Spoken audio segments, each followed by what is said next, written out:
Thank you for calling the Astrological Commission podcast.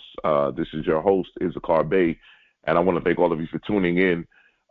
Today we have a very special guest, an astrologer who I've been definitely studying for a while. As a matter of fact, I ended up joining Oprah at the time when he was the president, and he's, like I said, I think he's one of our tremendous astrologers that we have going right now. I believe that he's pushing the needle in astrology, as I like to proclaim. He's helping astrology as we know it to stay relevant, to stay authentic, and to give other astrologers opportunity to grow and expand, to teach and to learn. And I feel that his ideology, his lens of how he looks at astrology is very fascinating to me. And so I wanted to sit down and talk with him and speak with him today, because I felt like it was necessary for us to finally sit down and talk to this great astrologer. And I'm talking about none other than Mr. Maurice Fernandez. How are you doing, sir? Thank you so much. I'm doing very well, and thank you for this introduction. It's very touching. So, blessings to you. All right, sir. Maurice, tell us, how did you first get introduced into astrology? Well, I first got introduced in my childhood when reading sun sign books, including books that were written for parents. You know, like your child is the sign of Cancer or Scorpio or Gemini.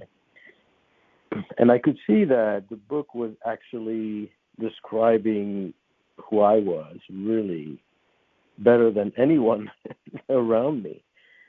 So it gave me a sense of being seen and validated. And then around age 18 is when I took a formal class and got more seriously invested.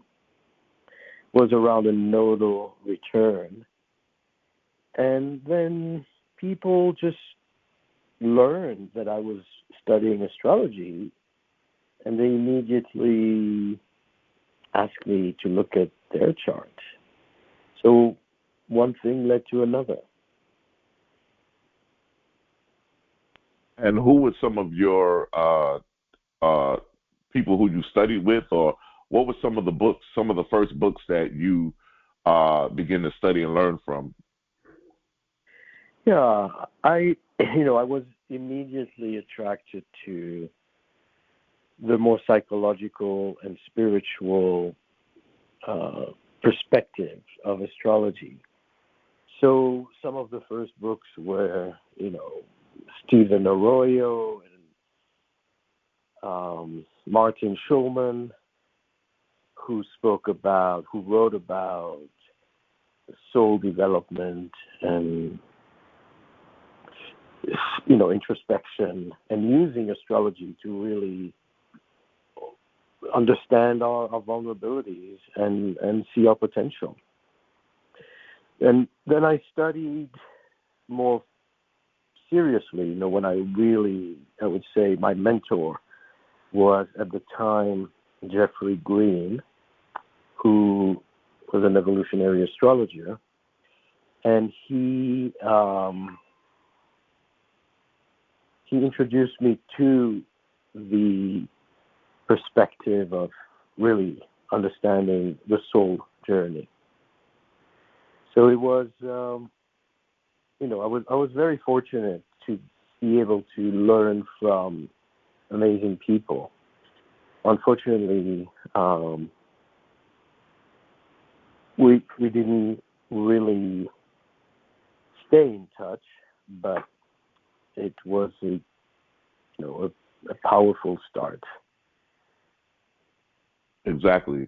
And from Jeffrey Green into getting into evolution astrology, were there any other, once you got into evolutionary astrology, did you ever think about maybe going traditional, classical, or you was just automatically connected to evolutionary? At the time that was what grabbed me. And it really, I would say, saved me in many ways. It's a big word, but at the time, I never felt that I fitted in. I didn't see myself, joining the corporate world. I was just coming out of high school. So when I studied evolutionary astrology, it suddenly put everything in place. I understood who I was. I understood why I'm here. And it gave me so much strength, psychological strength. So at the time, I was fully into that, and I learned very quickly. I traveled, to see, to attend conferences and join classes. And I was completely, invested in that. It's only later, when I was more established, that I started to really expand my reach and explore, other practices, whether it's horary or whether it's more traditional perspectives, because that is always, adding new layers to your foundation. But evolutionary astrology remains my go-to place and what comes more naturally to me. It evolved from Dane Rudhyar's work, which was at the time called humanistic astrology. So a more growth-oriented perspective. But it's interesting, that looking at evolutionary astrology, you can not only understand your soul journey, see what this life's about, and through that really resolve a lot of your struggles and vulnerabilities. But you can also do predictive work. You can also do horary. You can also, use election through evolutionary astrology. So it's not a narrow branch, really. The only difference, really, is that evolutionary astrology is a philosophy. It's a way to look at the chart rather than, being about specific techniques, if that makes sense. Yes. And one of the things I wanted to ask you about was, when you look at evolution astrology, what I hear most of the time is, that I see that the chart is not a circle, but it's a spiral, and you spiral down these different levels of consciousness. I find that to be very profound. And I wondered if you can elaborate on that, because to me, that's very profound, to make a statement to say the chart is not a circle, but it's actually a spiral, and that we actually spiral through different levels of consciousness. I mean, that's amazing, and it's an entirety of such a great science as astrology, that we're able to in the lens of evolutionary astrology, look at the chart, the as you said, the evolution of the soul through that lens. It's absolutely phenomenal. I agree with you, because that's what exactly grabbed me more than anything else. And that answers the very basic question of why people who have the same chart, whether they're biological twins or whether they're just astrological twins born, in the same hospital at the same time, why do they not necessarily have the same lives? And I've done quite a bit of study with, both the biological and the astrological twins. And there are many reasons why there are some different expressions. some people will say, well, they're born 3 minutes apart, and so the ascendant degree shifted, and that planet between the 6th and the 7th house cusp changed. And that's all good, but it doesn't really address the more fundamental question of why people can have really, really different expressions, different life paths while they share the same chart. And to me, it boils down to the evolution of consciousness and the fact that people may have the same chart, but they're not necessarily have the same soul age. They're not necessarily at the same level of consciousness. And that basically informs us of how, if you look at the chart of Gandhi and you see that he has extremely aggressive signatures that can, perhaps describe the chart of a criminal, of an abuser. He ends up, being an activist who channels that aggression in a non-violent way. His whole premise is to actually transform change into nonviolent protest. So he was very active, and he was aggressive, but in a very conscious, productive way. And of course, he has his shadow. He was himself, someone who didn't treat women right, at least in the beginning of his life. So there were a lot of difficulties and shadows.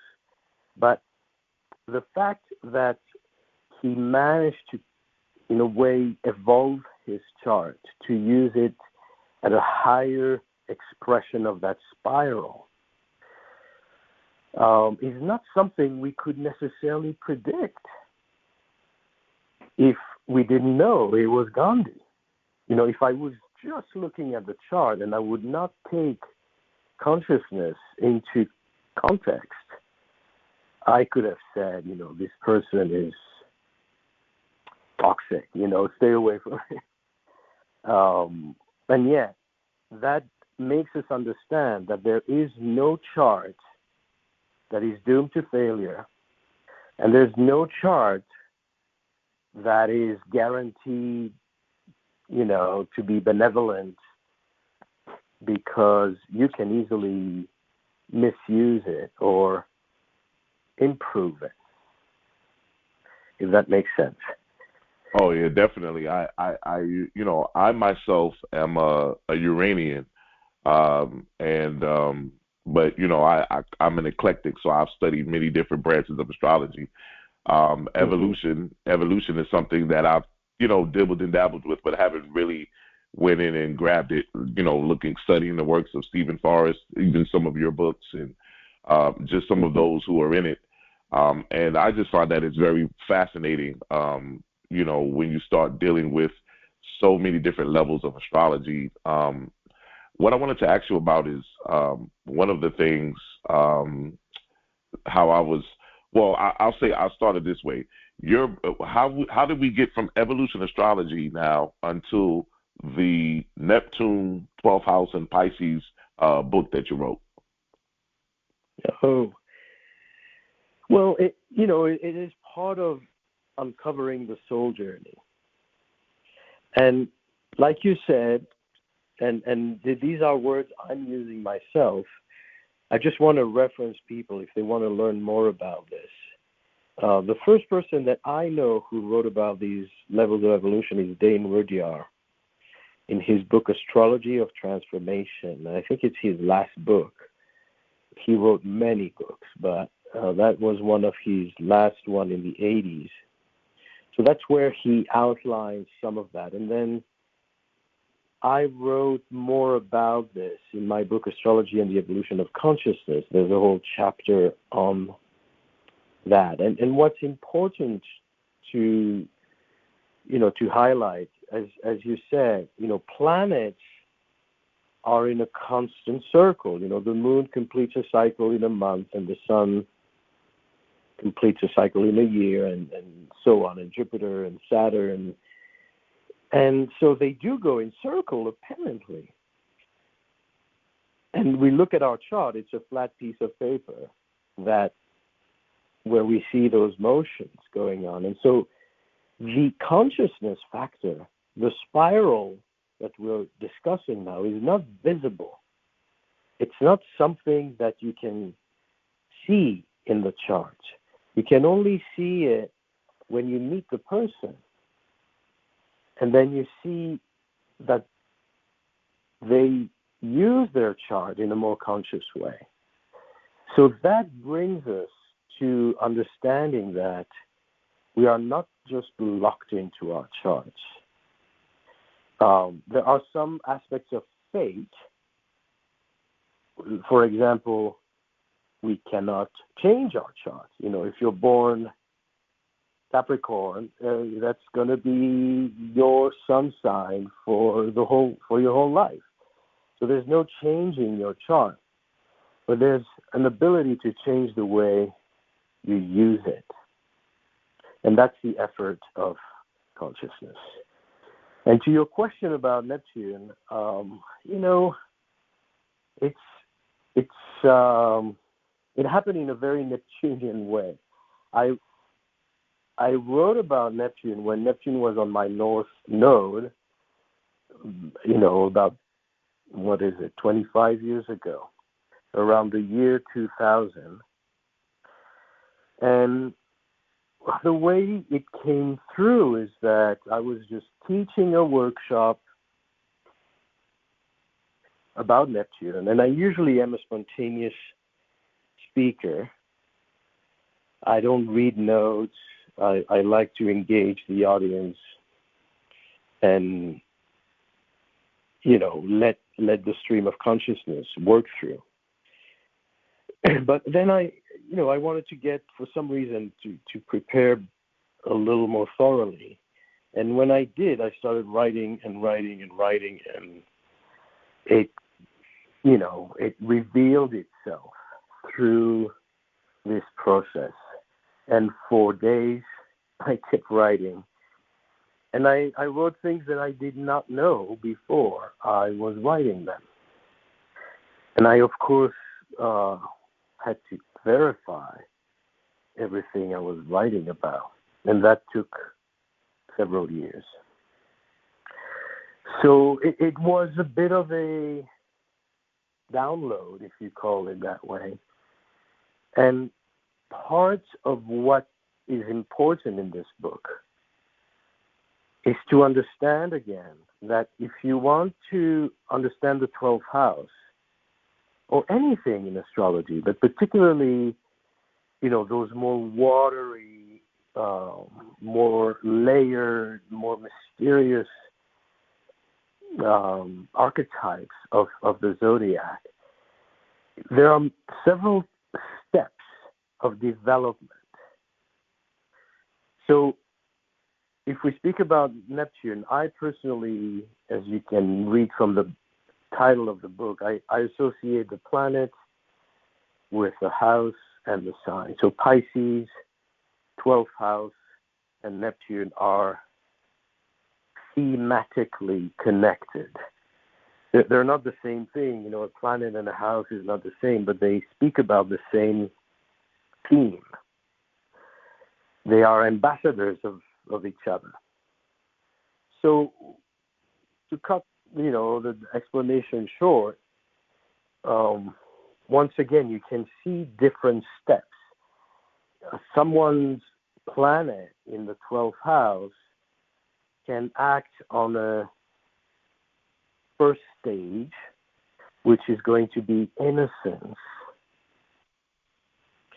And then they can, in that spiral, experience a loss of innocence, which is one of the most difficult experiences of the 12th house and of Neptune, is when you come to this world without really having any protection. You're coming naked, bare, without defenses, and then you feel extremely vulnerable. And you didn't know you were vulnerable until somebody takes advantage of you, or you experience a loss. So the loss of innocence is one of the difficult stages of the 12th house. But then you overcome that. And you can use then the 12th house in a way that connects you to collective consciousness. Because it's the house that represents the origin of everything and the source of everything and the big ocean of life.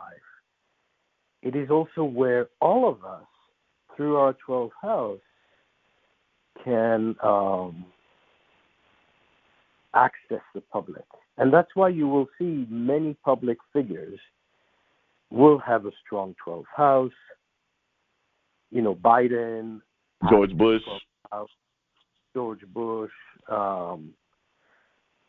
You know, just do a little research and you'll see prominent angular Neptune, strong 12th house, necessary for public work.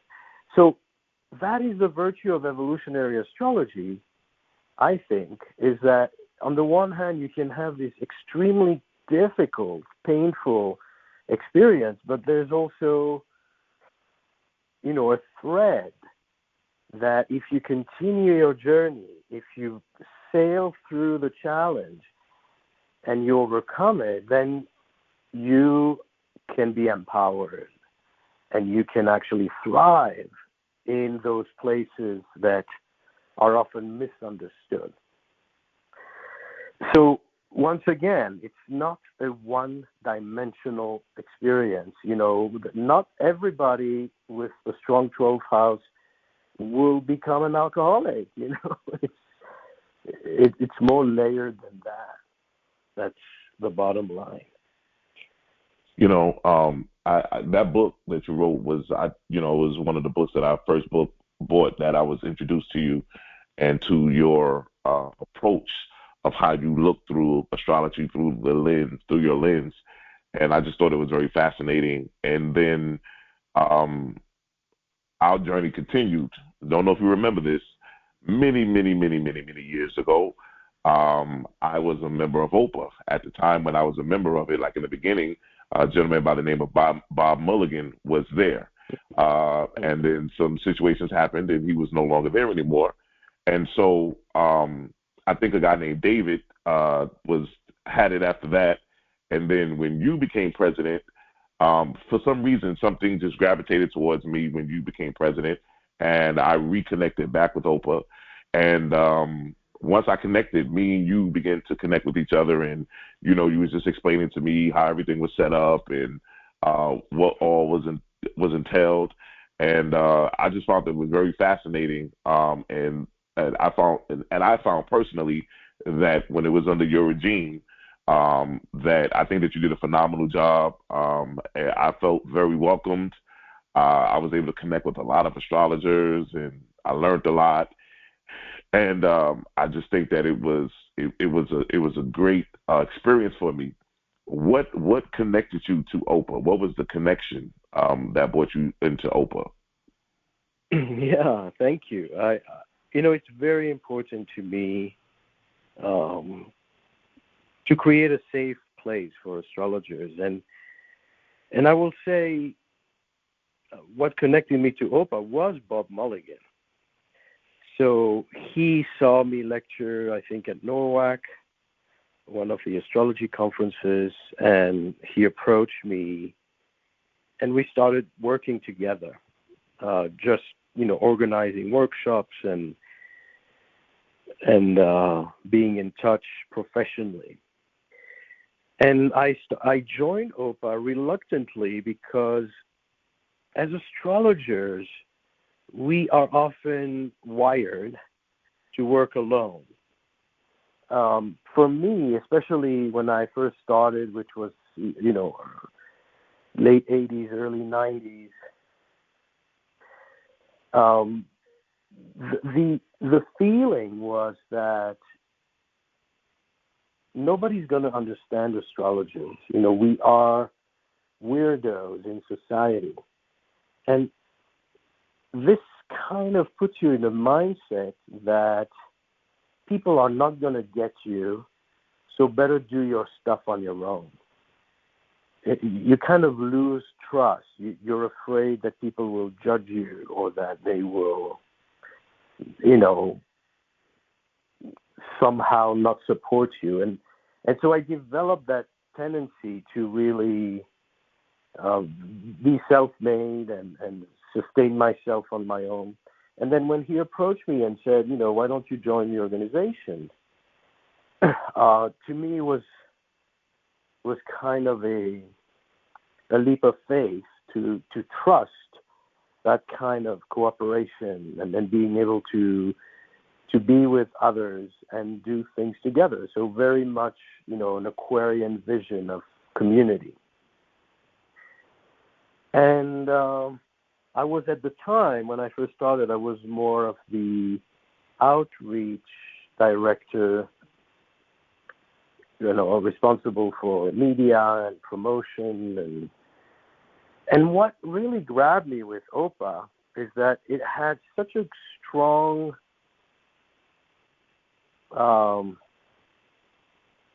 such amazing programs to support people who want to become astrologers or people who just want to study quality content. So things like consulting skills and peer group work where, professionals are actually connecting.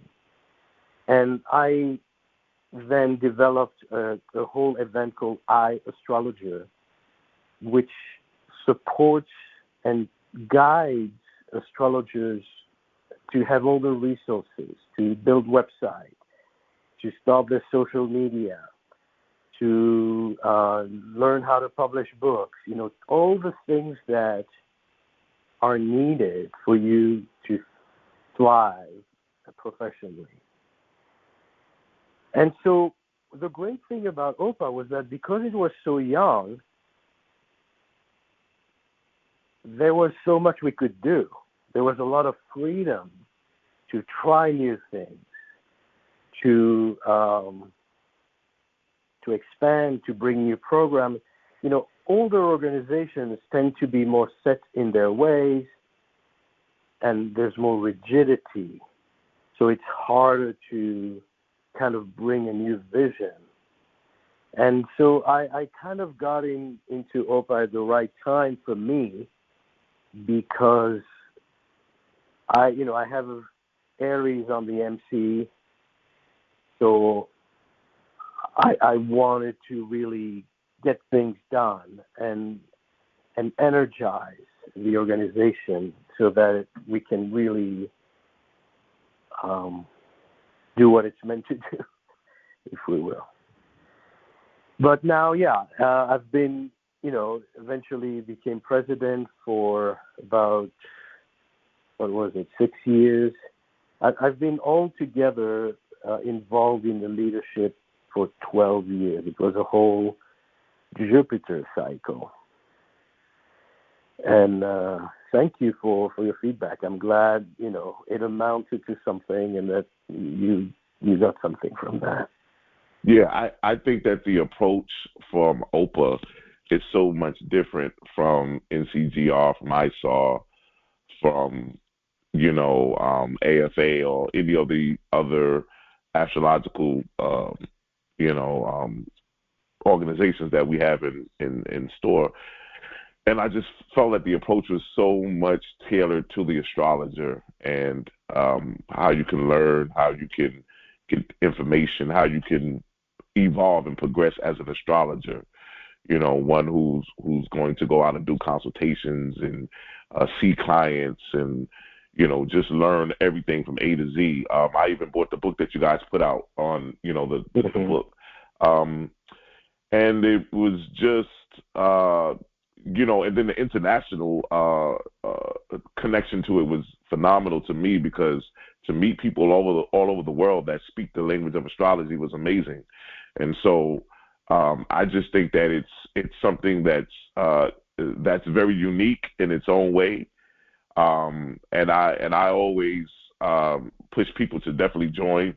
Those that are thinking about becoming an astrologer, those that want to learn more about astrology, even if you don't want to be professional, I always say it's always good to get with people who study astrology, who talk, live, breathe, eat, sleep it, to get connected with them.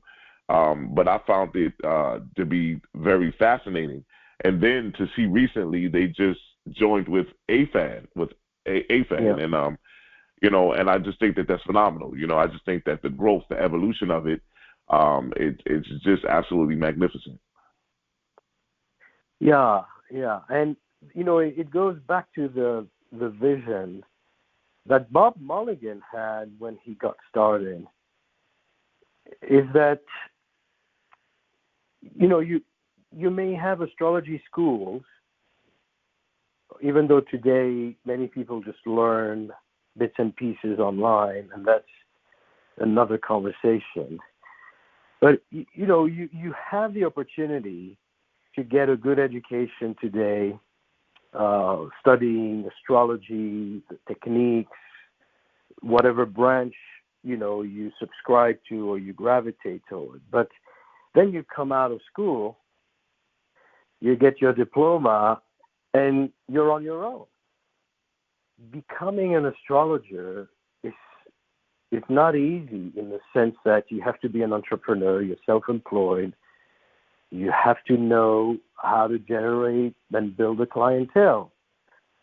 And there's no support system for that until, an organization like OPA steps in and provides mentorship, etc. And I'm now also leading, as part of my practice, I lead mentorship groups just for helping those who think about becoming professionals. And it covers all kinds of things. It covers the personal anxiety, the insecurity about how much to charge.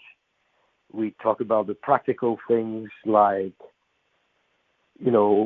how much you want to generate, how you're going to pay your rent, how much to charge, and also how to build your brand. So these are things that most astrologers don't have any support for, and so I think these programs are essential, whether you do it through a person who provides mentorship or you do it through an organization. I think today, especially as the landscape is changing for astrology, that it has expanded so much, and there's the whole generation born with Neptune, Uranus in the 90s, and those who have so many Aquarian signatures are natural astrologers. Many, in that generation feel called and I can see many of them really excelling, being naturals. But at the same time, I want to highlight how we need, as we grow, we also need to mature. It's not enough to grow in size. You also have to grow in maturity and consciousness. So this doesn't just apply in how you use your chart, but how you practice astrology. I don't know if you're aware of it, but there's a lot of and I saw that when I was involved with OPA, how we would hear negative feedback of how people went to a reading and it was not helpful, it was actually destructive. that the astrologer said things in a way that was damaging, like, you're never going to be, you're never going to have money, or, there's always sorrow in your relationships, and kind of interpretations that were problematic and caused a lot of harm. So this is something that we need to address as professionals. Yes.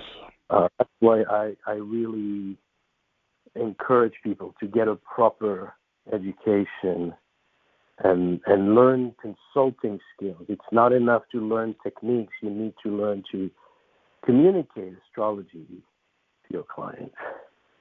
Yeah, exactly. I mean, to be able to talk to the client and how to relay the message to the client, and it has to be sensitive to the client as well. I think that that's extremely important to do that. To put that, as a matter of fact, in my early beginnings of studying astrology, I used to live in Las Vegas, and at the time when I was living in Las Vegas, when Bob had got me into OPA, he called me one day. He says, "What are you doing, man?" I said, "I'm not doing anything." He says, "There's a convention going on in Las Vegas, and it's a alcohol convention, and one of the brands of alcohol is a company called the Zodiac Vodka, and they need an astrologer to do readings on the spot at the convention. Would you be able to do it?" And I said, "Yeah." So he had me go down there, and I'm doing readings on the spot. People are just walking up to me telling me their their time of birth. Some people didn't even know their time of birth, and basically because I'm Uranian, I was able to just throw them on the dial and and give them some feedback, and a lot of people were blown away. And then he called me the other day, the day after. He says, "Man, I got good feedback. They said you did a great job. They want you to come back next year." And we started talking and everything. And so one of the things that he always talked about was the ethics and morals of being an astrologer, and how that's very important, the morality and the essentials of being an astrologer, and not knowing how to talk, knowing how to consult, knowing how to delineate what it is that you're seeing, and like you said, not just telling somebody, "Oh, you're not going to be rich, you're never going to make money, you're never going to get married," anything like that. But also not only to just identify the problem, but also help them to identify a solution. So I think that that's extremely important. So now from OPA, you become president, you and then now you're still involved with OPA, but now you're expanding and you're doing a whole lot of other things. At this present time now, what are you actually involved in right now? Like, are you doing just events, mentorship? Like, what exactly are you doing now? Professionally, on the visibly, I have an active Facebook group called Evolutionary Skies that I spend a lot of time providing guidance and discussing. It's a place to gather and talk about astrology from an evolutionary perspective, essentially. But my main focus now is on writing. So I, being so busy with the organization, I just didn't have time to write. I was writing articles, but now it's really pressing for me to bring all this body of knowledge into books. So I'm still, struggling to really find the time for this. But I really feel it's necessary, and that's what my focus for the next phase is going to be. So wish me luck, because I tend to do too many things and travel a lot, and then the books don't, they end up waiting and waiting. So could you name me all of the books that are available right now that our listeners can go and get? Yeah, I mean, there are two books that I published alone, and there are about 2 or 3 books that I published in cooperation with other people and other astrologers. So my 2 books are the one you mentioned, Neptune, the 12th house, and Pisces. The other one is Astrology and the Evolution of Consciousness, Volume 1. And then there's another book called Transpersonal Astrology, which is a compilation of about a dozen chapters from different astrologers. And what I'm writing about there is on the death chart. So it's not about predicting death, but it's about analyzing the chart when someone is actually, passed away. And you can see in the death chart everything they've done in this life. And where is the soul headed? So it gives us this critical milestone, important developmental process of the soul. And I would say the death chart, can be as important as the birth chart. And there's another book called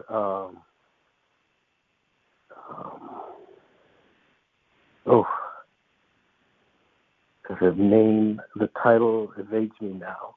It's also a compilation. It was edited by Frank Clifford from the United Kingdom. Yeah, London School of Astrology, yeah. Yeah, and so he also compiled several authors.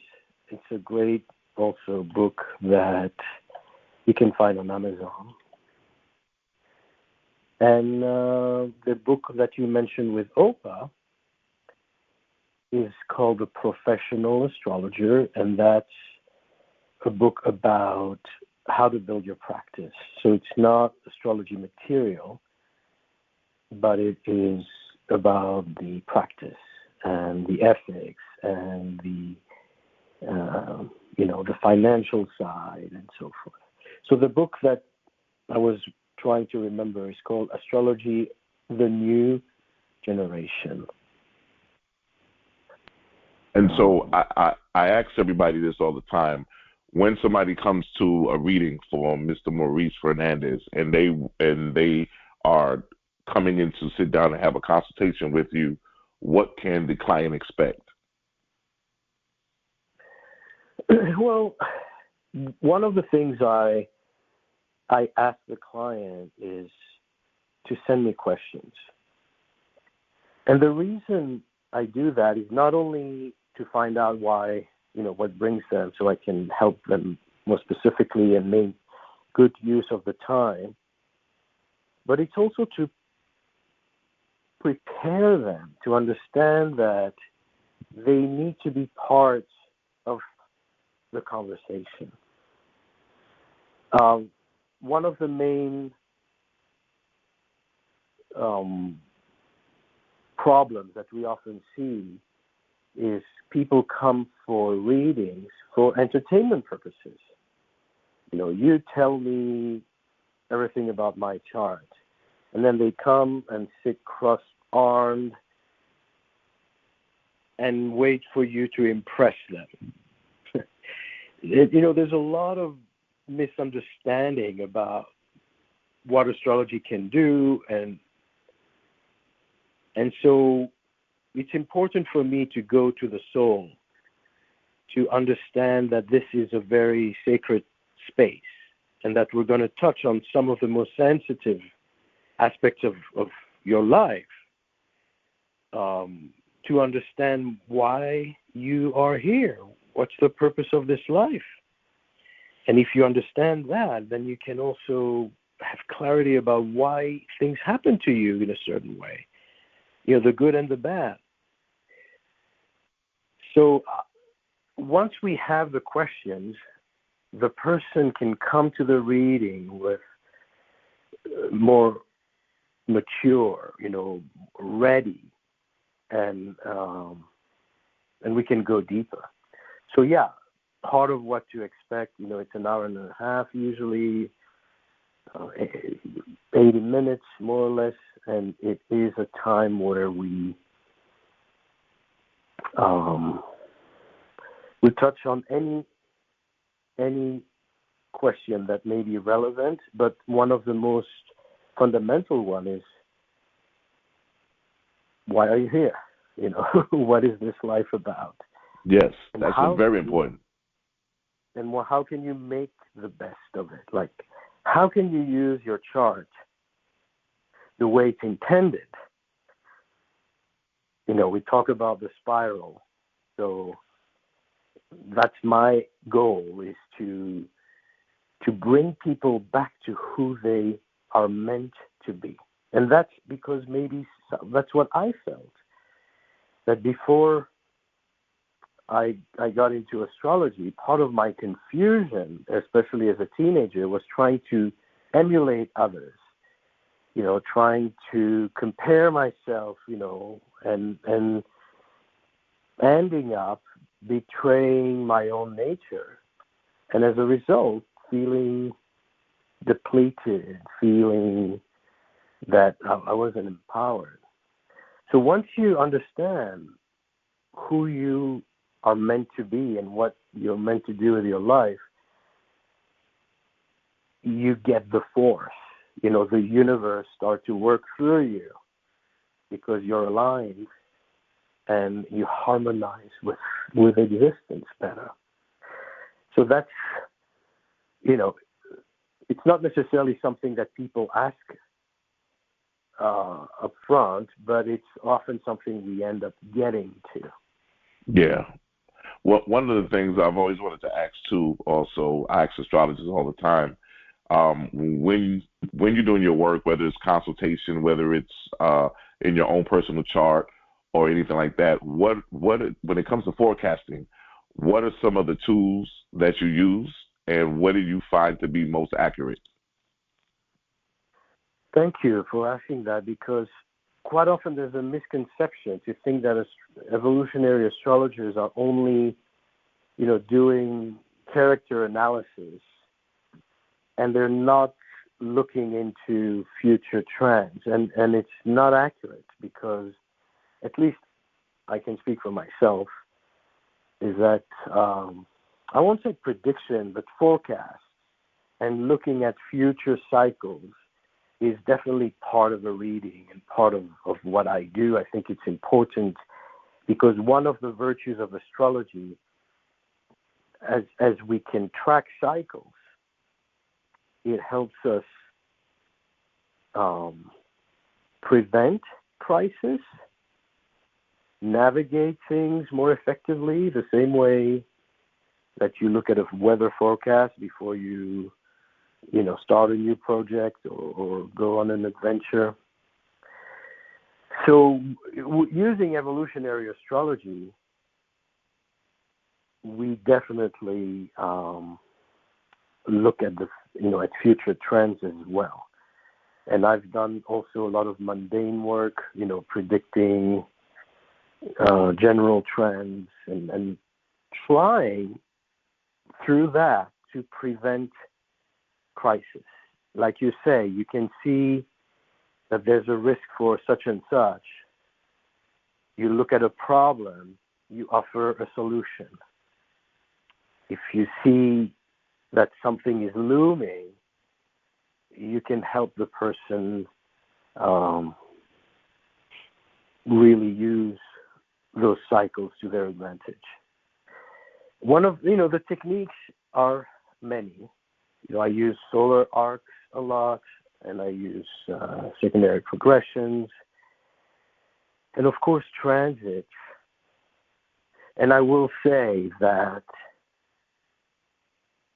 transit is always the most powerful. It's the most comprehensive of all techniques. I think many of the other techniques add to what the transits show, because they are probably, providing the most information. But it also depends on what you're analyzing. For example, if I'm looking at mundane events, we're in an election cycle, I'm going to look at the equinox charts, right? I'm going to look at the March equinox as a way to understand the flavor of the year and what are the trends for a certain country. If I'm talking to a person and where they're at, then these other techniques, the secondary progressions, can be very effective. So I try several things. I used to do also solar returns, and I find them to be too abstract.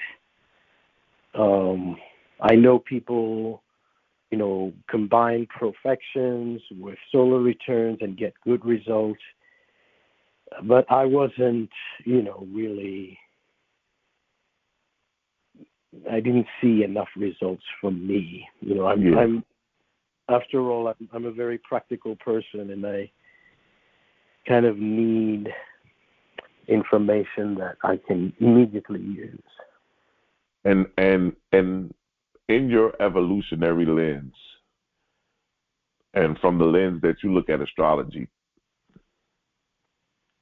could you give us a moment and tell us what do you believe, or what do you see regarding the state of the United States of America in this season that we're in now? Yeah, I think you don't need to be an astrologer to tap into the challenges that we're in. But we know what is coming up. On the short term, the coming months, and then, the years ahead. I think the most critical is actually the short term, this coming cycle, end of 2024 and until early 2026. We have this dramatic Saturn-Neptune conjunction at the 0 degree, which will be right at the IC, the bottom of the chart of the United States, if you use the Sibley chart. And I find the Sibley chart to be,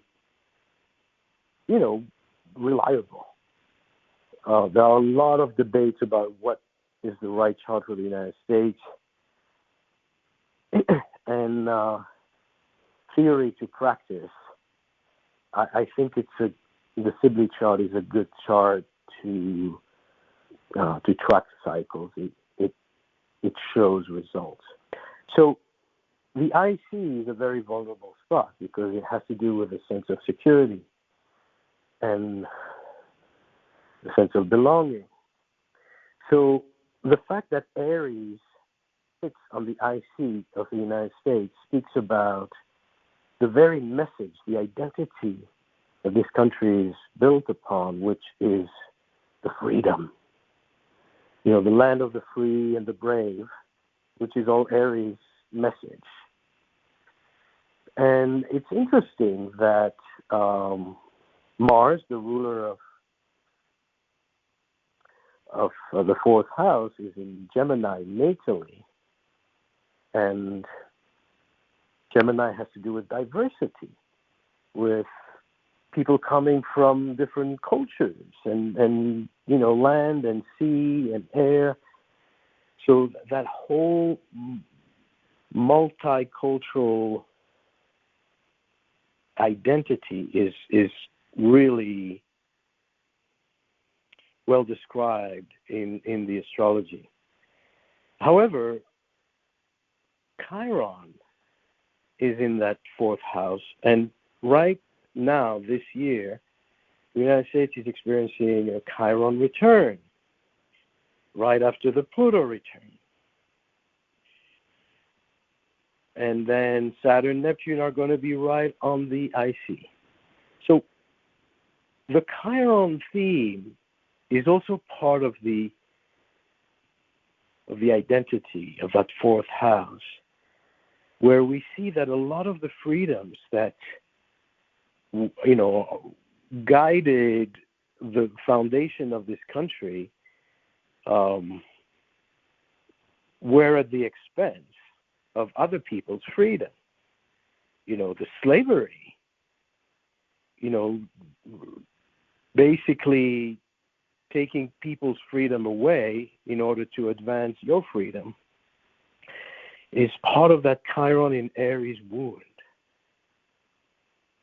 And so what was done to the African American and what was done to the Native American,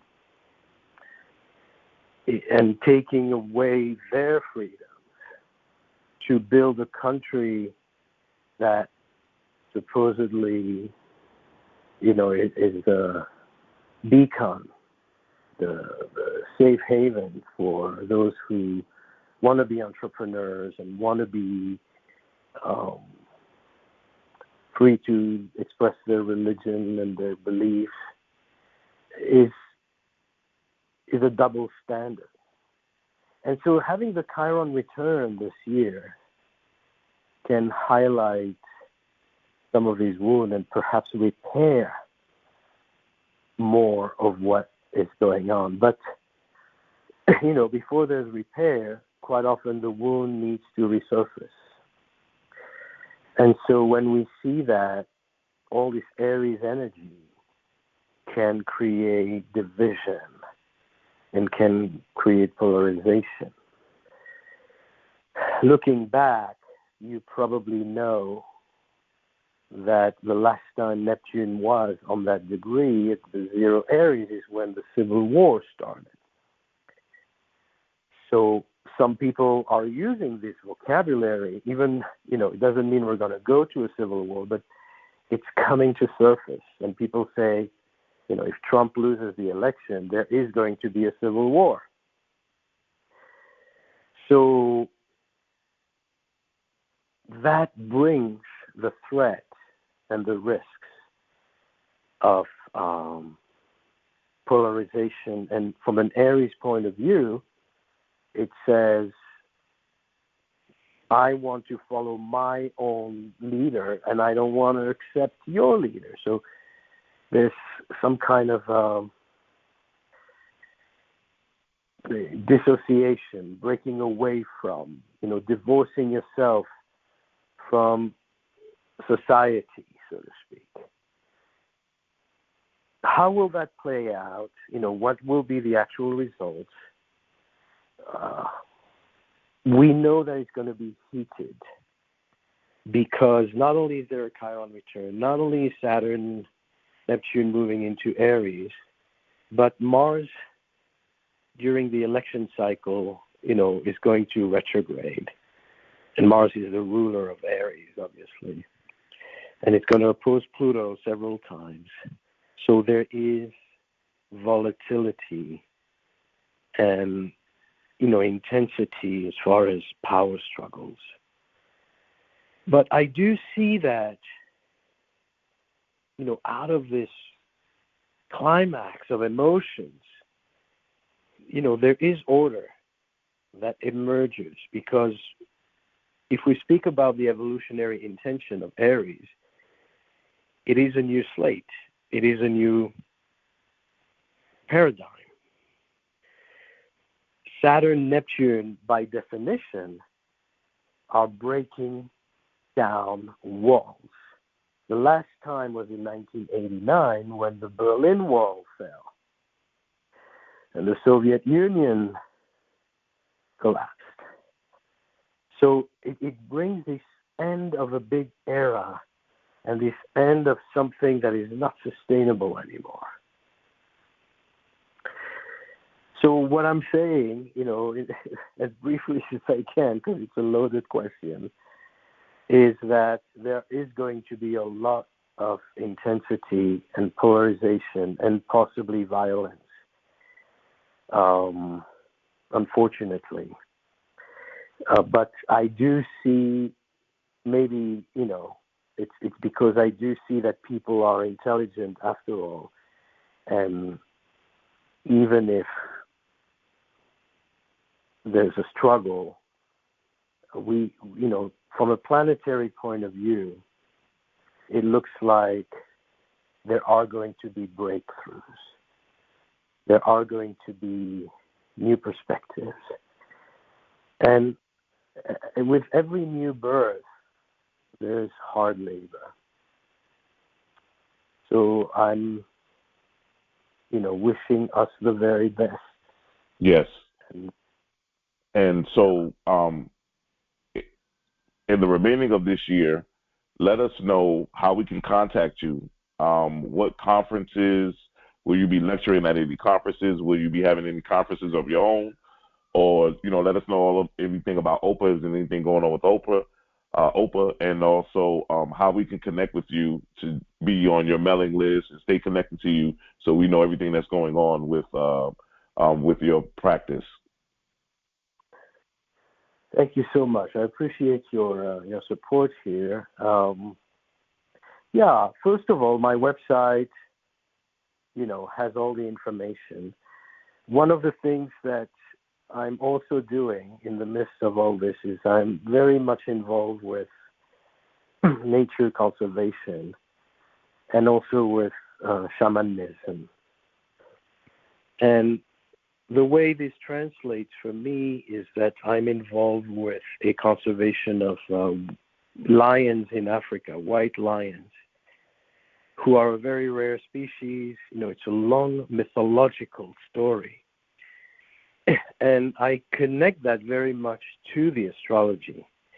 So one of the things that is happening is I'm leading a journey to Africa, to this epicenter of what I call lion consciousness. And that's happening next month already.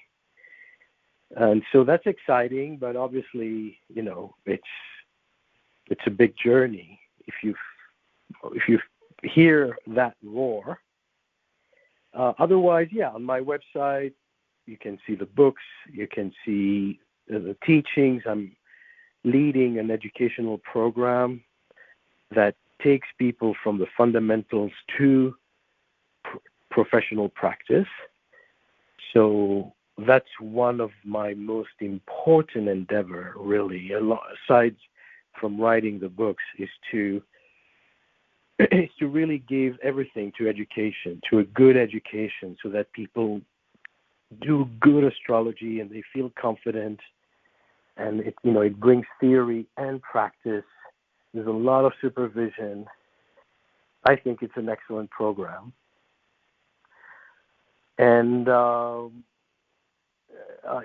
otherwise, personal mentorship, and I'm always, involved with all kinds of conferences. I'm going to be in England at the end of August at the Astrology Association conference there. I'm going to speak about Chiron and the death chart that I mentioned earlier. So, it's going to take forever to go through all the activities. Just, you can click on events on my website and you'll see the different offerings. Thank you, ISAR. Yeah, definitely. Definitely, we're going to post your website. He has a lot of articles that you can read. You can really get involved and stay connected to him. Maurice, one of the reasons I wanted to have you on with us is because I believe that you are a phenomenal astrologer.